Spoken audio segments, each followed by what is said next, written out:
I've been here for 38 years. This is the best machine that I've ever seen for motor graders. And motor graders is our main business. We sell a lot of motor graders every year, and this machine is really the top of the line machine. It's the best one that's on the market today. This is our newest model, the 12M2, was introduced earlier this year, and this goes in our lineup just a little bit smaller than the 140M.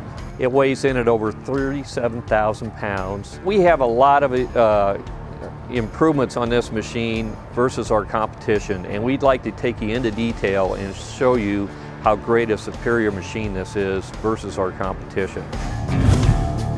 The cab's been redesigned. It has a tapered doors toward the front, and the visibility is exceptional. You can see the blade, whether it be right or whether it be left, looking down the center of the machine. Your visibility is just fantastic on this machine. I love those big windows, to tell you the truth.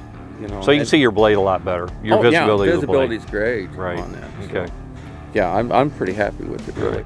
We test drove the John Deere, and then I jumped in this, and I tell you what, you can see the blade completely just perfect. Both tips of your blade just right, and with the John Deere, there was blocking each tips of your blade, so the angle of the cab and the front window, it's just really easy to see.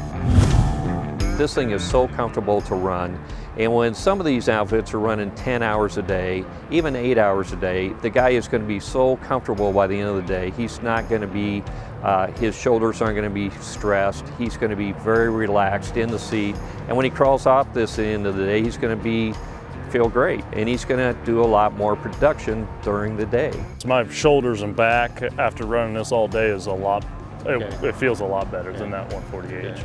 It's really comfortable.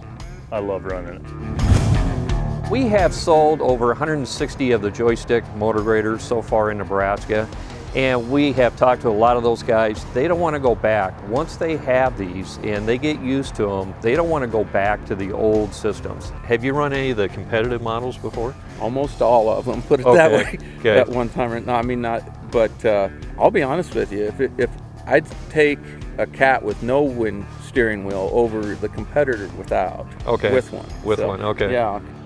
I was kind of skeptical at first on how easy it would be to run, and the 140H was a lot harder to run. I can really make this do what I want it to do.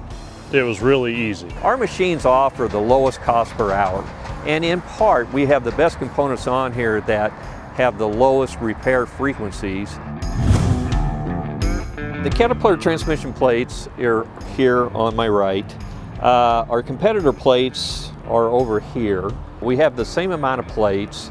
Ours will last twice as long as our competitors. The thickness, they're probably twice as thick as what our competitors is, and it's just going to give you a much longer life. That's the purpose of the larger disc, to give you a longer transmission life.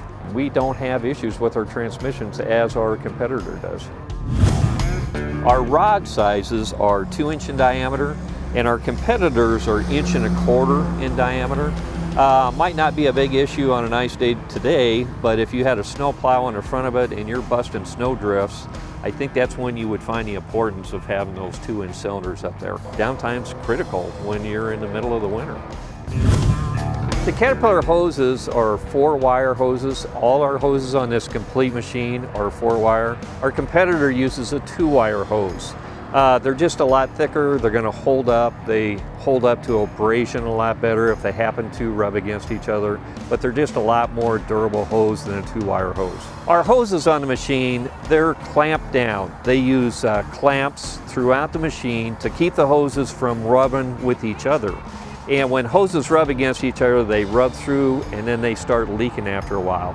So Caterpillar pays a lot of attention to how the hoses are routed and how they're secured. Our competitor uses a lot of wire ties. They run them through metal loops, and they just rub against each other. You'll see a lot more hose issues on our competitive machines than you will with the Cat. It has safety lockouts. If the operator is not in the seat, if he happens to get out of the seat for some reason or other to pick something up off the road, it locks out all the hydraulics and engages the park brake.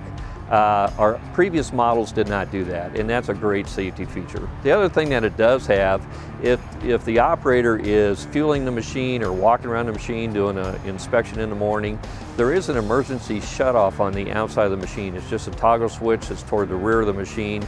It's real easy for him to shut it off, and it's a quick shutdown, and it's a great feature.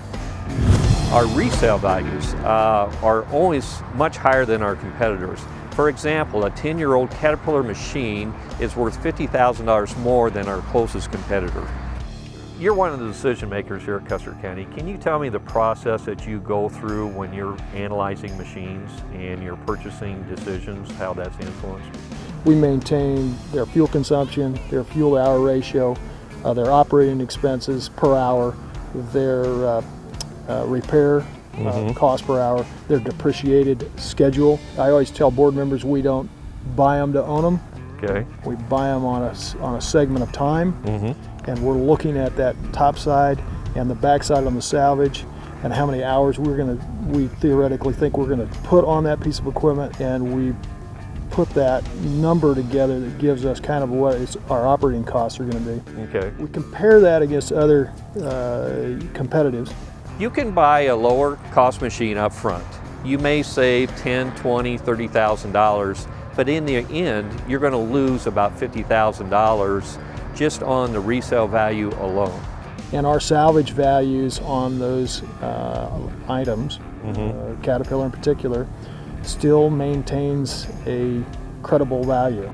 I would sooner have the Cat machine over almost everybody.